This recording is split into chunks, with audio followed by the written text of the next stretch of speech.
Assalamualaikum warahmatullahi wabarakatuh. Perkenalkan, nama saya Muhammad Maulana Ilham dari kelas 2024A dengan NIM 24091387025. Di sini saya akan menjelaskan perbandingan model IoT 3 lapis, 5 lapis, dan 7 lapis. Model arsitektur Internet of Things IoT memiliki beberapa versi berdasarkan jumlah lapisan, yaitu model 3 lapis, 5 lapis, dan 7 lapis. Perbedaan utama terletak pada tingkat kompleksitas, fleksibilitas, dan kemampuan skalabilitas dalam mendukung sistem IoT. Berikut adalah penjelasan dan perbandingannya.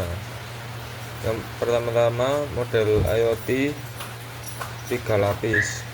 Model ini adalah bentuk paling sederhana dari arsitektur IoT dan terdiri dari 3 lapisan utama. Yang pertama, perception layer. Lapisan persepsi bertanggung jawab untuk mengumpulkan data dari lingkungan menggunakan sensor, RFID, kamera, dan perangkat IoT lainnya. Networking layer, lapisan jaringan, mengirimkan data yang dikumpulkan ke pusat pemrosesan melalui jaringan seperti Wi-Fi, Bluetooth, 4G atau 5G, atau LPWAN. Yang ketiga, application layer, lapisan aplikasi, menyediakan layanan kepada pengguna berdasarkan data yang dikumpulkan dan dianalisis. Untuk kelebihan model IoT 3 lapis, yaitu sederhana dan mudah diimplementasikan, cocok untuk aplikasi IoT skala kecil dan menengah. Untuk kekurangannya yaitu kurang fleksibel untuk sistem IoT yang lebih kompleks, tidak memiliki lapisan keamanan yang spesifik, manajemen data kurang efisien. Selanjutnya, model IoT 5 lapis. Model ini merupakan pengembangan dari model 3 lapis dengan pemisahan lebih detail untuk meningkatkan efisiensi dan keamanan.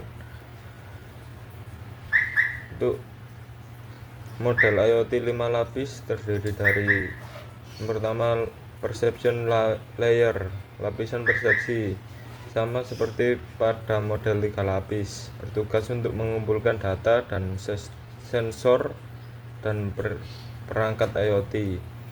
Yang kedua, transport layer, lapisan transportasi, mengirimkan data ke server cloud atau pusat pemrosesan melalui berbagai protokol komunikasi seperti Wi-Fi, Bluetooth, Zigbee, atau LPWAN.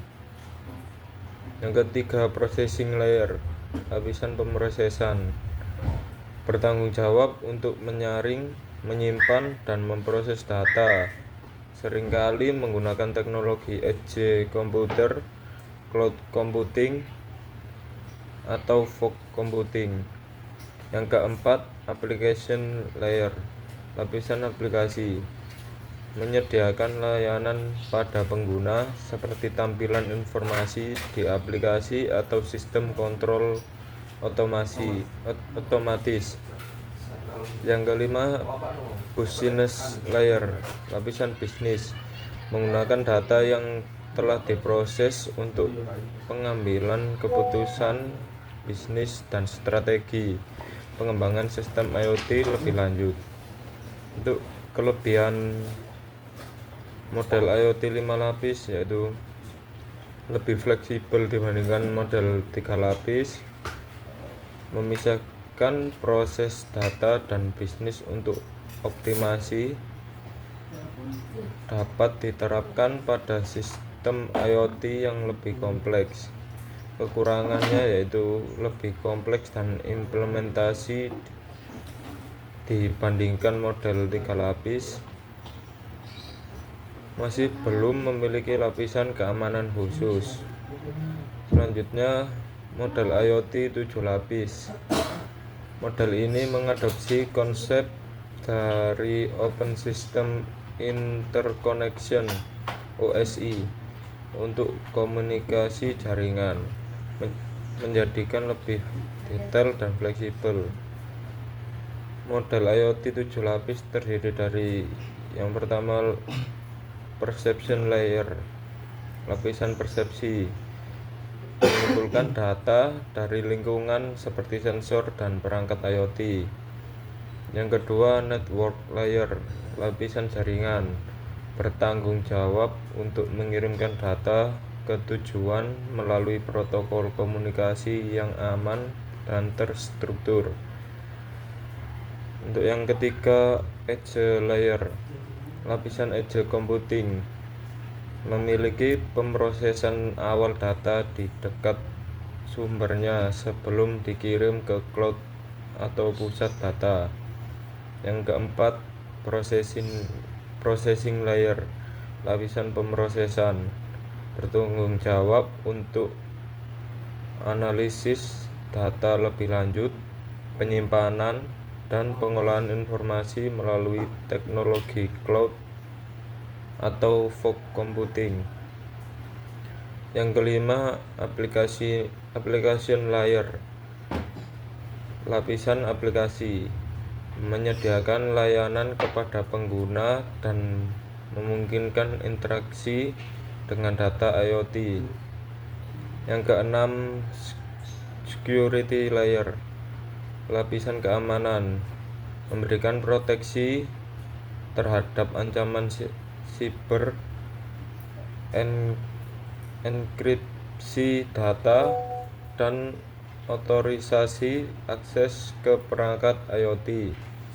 Yang ketujuh, business layer, lapisan bisnis, mengolah aspek strategi dan keputusan bisnis berdasarkan analisis data dari sistem IoT. Untuk kelebihan model IoT 7 lapis yaitu keamanan lebih baik dengan adanya lapisan khusus untuk perlindungan data, lebih optimal dalam pemrosesan data dengan adanya edge layer, cocok untuk implementasi IoT skala besar seperti smart cities dan industri IoT. Untuk kekurangannya yaitu paling kompleks dalam implementasi, membutuhkan lebih banyak sumber daya dan biaya operasional. Perbandingan keseluruhan untuk aspek kompleksitas, model 3 lapis yaitu rendah. Untuk model 5 lapis aspek kompleksitasnya sedang, dan model 7 lapis aspek kompleksitasnya tinggi. Untuk aspek keamanan, untuk model 3 lapis aspek keamanannya rendah, model 5 lapis aspek keamanannya sedang, dan untuk model 7 lapis aspek keamanannya tinggi.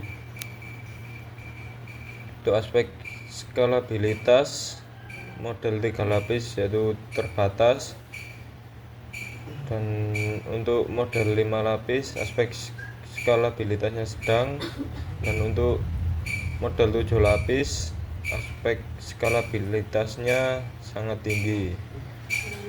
Untuk aspek fleksibilitas, model 3 lapis yaitu terbatas, untuk model 5 lapis yaitu lebih fleksibel, untuk model 7 lapis aspek fleksibilitasnya sangat fleksibel. Kesimpulan, model 3 lapis cocok untuk sistem IoT sederhana yang tidak memerlukan banyak kompleksitas atau keamanan tingkat tinggi. Untuk model 5 lapis menawarkan keseimbangan antara efisiensi dan fleksibilitas sehingga cocok untuk sistem IoT yang lebih besar. Untuk model 7 lapis memberikan tingkat keamanan dan skalabilitas tertinggi, cocok untuk implementasi IoT yang kompleks dan berskala besar seperti smart cities atau industrial IoT. Pemilihan model IoT tergantung pada kebutuhan spesifik sistem IoT yang akan dikembangkan. Jika fokus pada kemudahan implementasi, model 3 lapis cukup. Jika keamanan dan skalabilitas sangat penting, model 7 lapis lebih direkomendasikan. Sekian penjelasan dari saya. Assalamualaikum warahmatullahi wabarakatuh.